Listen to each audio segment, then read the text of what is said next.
जय श्री राधे कृष्ण। आइए सुनते हैं विनायक गणेश चतुर्थी व्रत की कथा। प्रत्येक माह के कृष्ण पक्ष और शुक्ल पक्ष की चतुर्थी तिथि के दिन गणेश चतुर्थी का व्रत धारण किया जाता है। कृष्ण पक्ष में पड़ने वाली चतुर्थी को संकष्टी चतुर्थी और शुक्ल पक्ष में पड़ने वाली चतुर्थी को विनायक चतुर्थी के नाम से जाना जाता है। यह व्रत भगवान गणेश की प्रसन्नता के लिए धारण किया जाता है। इसे धारण करने से व्यक्ति के सभी प्रकार के दुख और संकट दूर होते हैं तथा भगवान गणेश जी की कृपा से सभी प्रकार के सुख और समृद्धि की प्राप्ति होती है। तो आइए सुनते हैं विनायक गणेश चतुर्थी व्रत की कथा। तो बोलिए प्रेम से भगवान गणेश की जय, सर्व देवी देवता की जय। एक बार भगवान शिव तथा माता पार्वती नर्मदा नदी के किनारे बैठे थे। वहाँ पर माता पार्वती ने भगवान शिव से समय व्यतीत करने के लिए चौपड़ खेल खेलने को कहा। भगवान शिव चौपड़ खेलने के लिए तैयार हो गए, परंतु इस खेल में हार जीत का फैसला कौन करेगा, यह प्रश्न उनके समक्ष उठा। तो भगवान शिव ने कुछ तिनके एकत्रित कर उसका एक पुतला बनाकर उसकी प्राण प्रतिष्ठा कर दी और पुतले से कहा कि बेटा, हम चौपड़ खेलना चाहते हैं, परंतु हमारी हार जीत का फैसला करने वाला कोई नहीं है, इसलिए तुम बताना कि हम दोनों में से कौन हारा और कौन जीता। इसके बाद भगवान शिव और माता पार्वती का चौपड़ खेल आरंभ हो गया। यह खेल करीब 3 बार खेला गया और संयोग से तीनों बार माता पार्वती ही जीत गईं। खेल समाप्त होने के बाद बालक से हार जीत का फैसला करने के लिए कहा गया, तो उस बालक ने भगवान शिव महादेव को ही विजय बताया।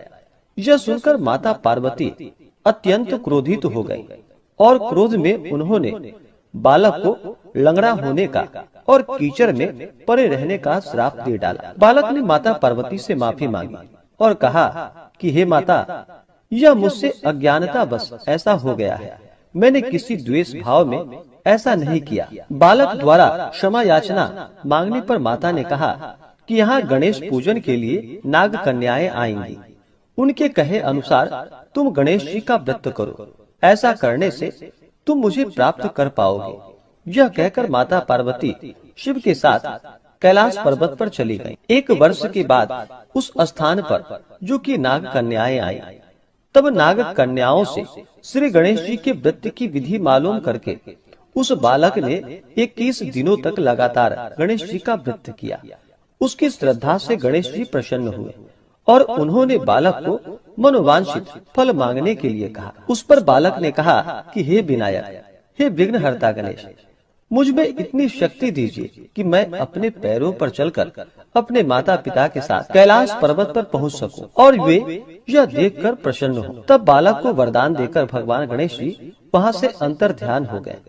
इसके बाद वह बालक कैलाश पर्वत पर पहुंच गया और कैलाश पर्वत पर पहुंचने की कथा उसने भगवान शिव जी को सुनाई। चौपड़ खेल वाले दिन से ही माता पार्वती जी भगवान शिव जी से विमुख हो गई थी। अतः देवी के रुष्ट होने पर भगवान शिव ने भी बालक के बताए अनुसार 21 दिनों तक श्री गणेश जी का व्रत किया और इस व्रत के प्रभाव से माता पार्वती के मन से भगवान शिव के लिए जो नाराजगी थी वह समाप्त हो गई। तब यह व्रत विधि भगवान शंकर ने माता पार्वती को बतलाई। यह सुनकर माता पार्वती के मन में भी अपने पुत्र कार्तिकेय से मिलने की इच्छा जागृत हुई। तब माता पार्वती ने भी 21 दिनों तक श्री गणेश जी का व्रत किया तथा दुर्वा, पुष्प और लड्डुओं से गणेश जी की पूजा और अर्चना की।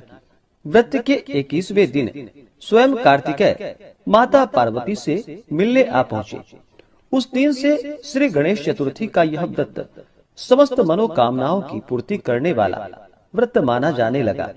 इस व्रत को करने से मनुष्य के सारे कष्ट दुख दूर हो जाते हैं, मनुष्य को समस्त सुख सुविधाएं की प्राप्ति होती है। तो बोलिए प्रेम से भगवान गणेश की जय। चौथ माता की कहानी। तो बोलिए प्रेम से चौथ माता की जय। कथा के अनुसार एक नगर में एक बूढ़ी माँ रहती थी। वह अपने बेटे की सलामती के लिए 12 महीनों की चौथ का व्रत करती थी। हर चौथ को पंसारी से थोड़ा सा गुड़ और घी लेकर 4 लड्डू बनाती एक बेटे को दे देती, एक से पूजा करती, एक हथकार के लिए निकालती और एक चांद उगने पर खुद खा लेती थी। एक बार उसका बेटा ताई से मिलने गया।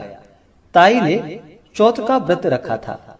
ताई से पूछा, माँ तो 12 चौथ करती है।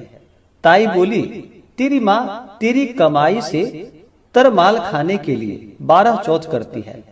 तू परदेश जाए तो वह एक भी चौथ नहीं करेगी। लड़के को लगा ताई सच कह रही है। घर आकर माँ से कहा कि माँ, मैं परदेश जा रहा हूँ। यहाँ तू मेरी कमाई खाने पीने में ही उड़ा देती है। माँ ने समझाकर रोकना चाहा, पर बेटा नहीं माना। माँ ने उसे साथ ले जाने के लिए चौथ माता के आंखें दिए और कहा, मुसीबत में ये आंखें तेरी मदद करेंगे। वह आंखें लेकर वहां से रवाना हो गया। घूमते हुए एक नगर में जा पहुंचा। उसने देखा एक बूढ़ी माँ रोती जा रही थी और पुआ बनाते जा रही थी। उससे कारण पूछा तो बूढ़ी माँ ने कहा कि बेटा, इस नगर की पहाड़ी पर एक दैत्य रहता है। पहले वह नगर में आकर कई लोगों को खाने के लिए मार देता था। अब राजा हर घर से एक आदमी दैत्य के पास भेजता है और आज मेरे बेटी की बारी है, इसलिए मैं रो रही हूँ और उसी के लिए पुए बना रही हूँ। वह बोला, तू पुए मुझे खिला दे, तेरे बेटी की जगह मैं चला जाता हूँ। बूढ़ी माँ ने खीर पुए उसे खिला दिए। खा पीकर वह सो गया।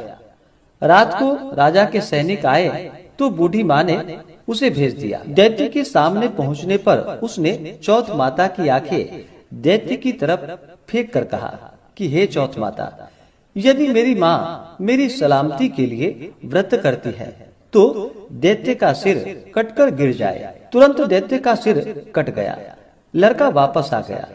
राजा उसे उपहार देकर वहां से विदा किया। चलते हुए एक दूसरे राजा के नगर में वह जा पहुंचा। इस राज्य में आवा तभी पकता था जब एक इंसान की बलि दी जाती थी। सिपाहियों ने उसे पकड़ लिया और आवे में चून दिया।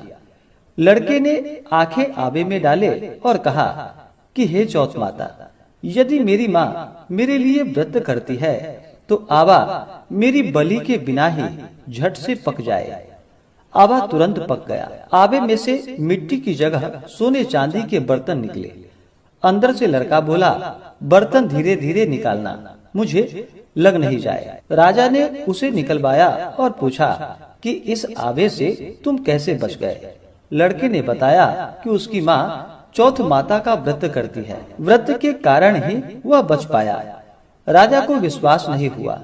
उसने एक चांदी की सुराही मंगवाई और कहा कि तू सुराही की नली से निकल कर दिखाओ, तभी मुझे विश्वास होगा। लड़के ने चौथ माता को याद करके आंखें सुराही में डाल दी और कहा कि मैं भंवरा बनूं, सुराही से निकलूं। लड़का भंवरा बनकर सुराही से निकल गया। राजा ने खुश होकर राजकुमारी की शादी उसके साथ करवाई और सभी लोग को चौथ माता का व्रत करने को कहा। उसे माँ की याद आई। उसने राजा के पास जाकर खुद के नगर जाने की इच्छा जाहिर की। राजा ने रथ, घोड़ा, हाथी और खूब सारा दान दहेज देकर उन्हें विदा कर दिया। चौथ के दिन अपने नगर पहुंचा। वह अकेला पंसारी के यहाँ माँ का इंतजार करने लगा। सोचा चौथ है तो माँ यहाँ जरूर आएगी। थोड़ी देर बाद लकड़ी टेकती हुई माँ आती दिखी।